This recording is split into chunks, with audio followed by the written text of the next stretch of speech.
Meet Jawbone, a tech startup with a promising start, backed by top venture capitalists and led by founders with military technology experience.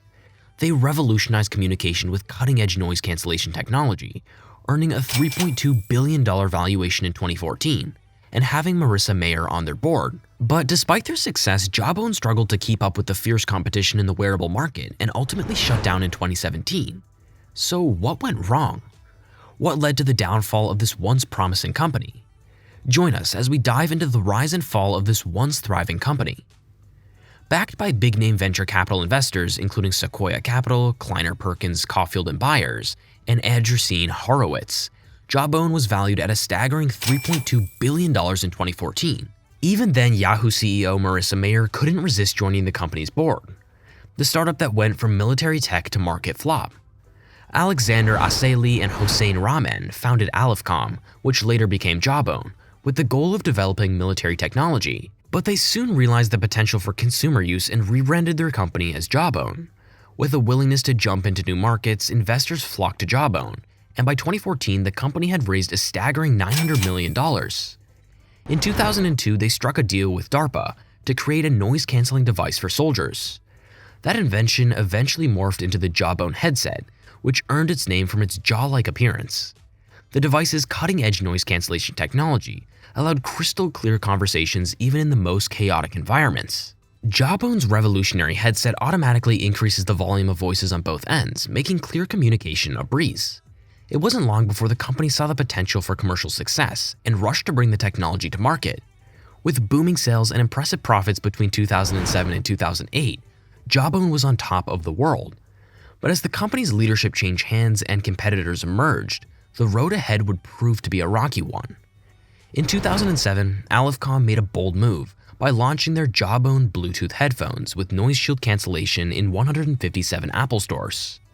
The headphones were sold alongside the iPhone for $119, and the company was confident in their customers discovering its true value.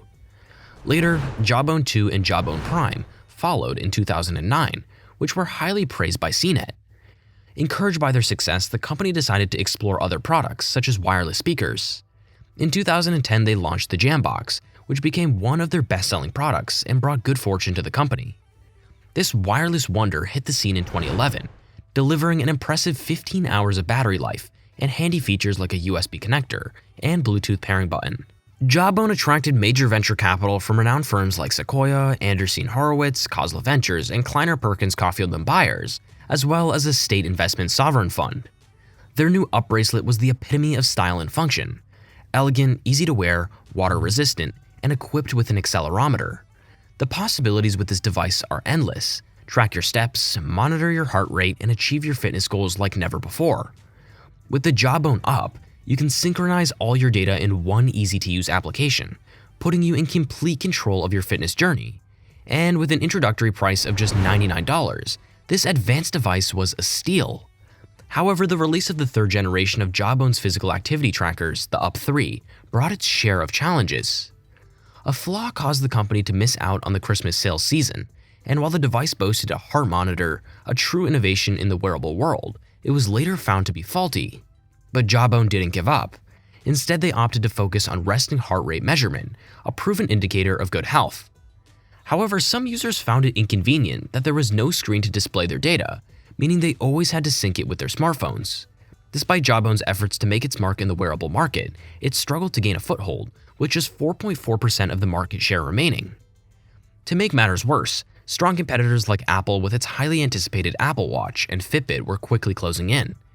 In fact, Jawbone sued Fitbit in a California state court before their IPO, accusing them of stealing their trade secrets. As reported by the New York Times, the legal battle dragged on into May 2015, causing significant strain on both companies. As a result, Jawbone was forced to close its New York office and lay off 60 employees.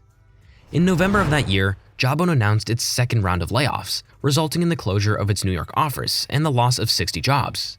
The company cited restructuring as the reason behind the layoffs, a common excuse used by struggling companies to reduce their payroll.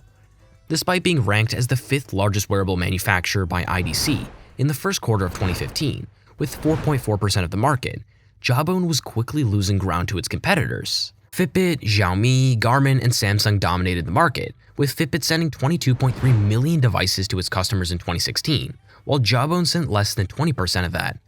In 2016, Jawbone made the difficult decision to stop manufacturing and selling its physical activity trackers. The company even went as far as selling its remaining inventory to a reseller.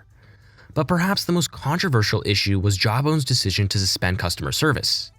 Jawbone stopped responding to customer inquiries about defective hardware and removed forums from its website. Even their social media accounts remained inactive for months, leading to widespread criticism from customers and publications.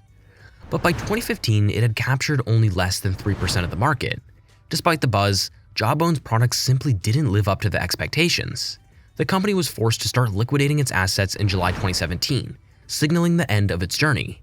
In 2017, the company began liquidating its assets, with CB Insights listing it as the second worst VC-supported bankruptcy in the US.